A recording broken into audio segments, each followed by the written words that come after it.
এরপরে প্রশ্ন করেছেন আলাউদ্দিন, আপনি লিখেছেন আমার মেজাজ সবসময় খিটখিটে থাকে, প্রায় মানুষের সাথে দুর্ব্যবহার করে ফেলি, এ থেকে পরিত্রাণের উপায় কি?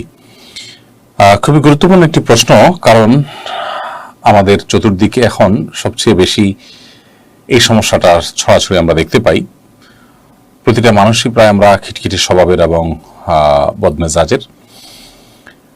আর এই পরিস্থিতির অনেক কারণের ভিতরে একটি কারণ এটিও যে আমাদের লাইফস্টাইলটা আজ সুন্নাহ এর ব্যতিক্রম।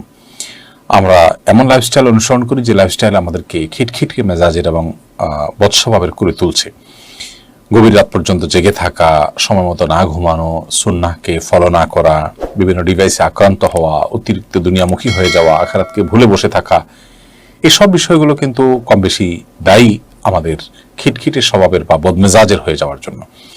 কোরআনে কারিমে আল্লাহ রাব্বুল আলামিন ভালো মানুষদের, মুত্তাকি মানুষদের প্রশংসা করতে গিয়ে, তাদের গুণকীর্তন করতে গিয়ে, ভালো মানুষদের পুরস্কারের কথা বলতে গিয়ে বিভিন্ন জায়গায় আল্লাহ রাব্বুল আলামিন নিজেদেরকে যারা নিয়ন্ত্রণ করতে পারে তাদের কথা তুলে এনেছেন। আল্লাহ বলেছেন ওয়াল কাযিমিনাল গায়যা ওয়াল আফিনা আনিন নাস আল্লাহু ইউহিব্বুল মুহসিনিন।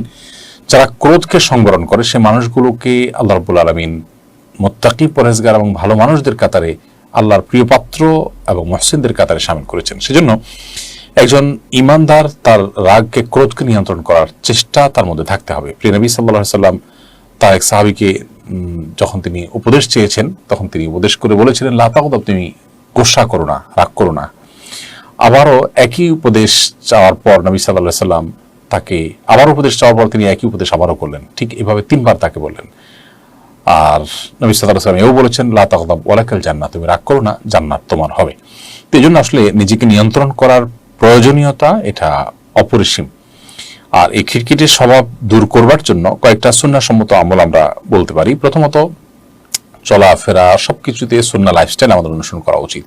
রাতে তাড়াতাড়ি ঘুমিয়ে পড়া, পরিমিত ঘুম, পরিমিত খাবার, দুনিয়ার বাস্তবতা উপলব্ধি করা, আখিরাতের প্রতি ঈমানের যে বিশ্বাসের যে বিষয়টা আছে সেটা সেই জায়গা থেকে আল্লাহকে স্মরণ করা এবং জুহুদ ফিদ দুনিয়া, যেটা দুনিয়া বিমুখ থাকা, সেই জিনিসগুলো নিজের ভিতরে আনার চেষ্টা করা। পাশাপাশি আউযু বিল্লাহি মিনাশ শাইতানির রাজিম পাঠ করলেও ক্রোধ সংবরণ করা যায়। আল্লাহ সুবহানাহু ওয়া তাআলা বলেছেন ইম্মা ইয়ানজাগান্নাকা মিনাশ শাইতানির নাজগুন ফাস্তাইজ বিল্লাহি মিনাশ শাইতানির রাজিম। শয়তান যদি তোমাকে খোঁচায়, শয়তানের খোঁচানোর ফলশ্রুতিতে, শয়তানের মানে প্ররোচনার প্রেক্ষিতে মানুষ শয়তানি কর্মকাণ্ড করে, এর ভিতরে বদ মেজাজ বা খিটখিটে স্বভাব একটি। এই জন্য আউযু বিল্লাহি মিনাশ শাইতানির রাজিম এটা পাঠ করলেও ক্রোধ নিয়ন্ত্রণে আসে, এটিও সুন্নাহ দ্বারা প্রমাণিত।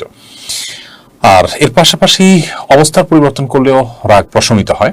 কারোর কোনো জায়গায় রাগ হয়েছে, তিনি সেই জায়গাটা, স্থানটা ত্যাগ করে ফেললে রাগটা কিছুটা প্রশমিত হয়ে যায়।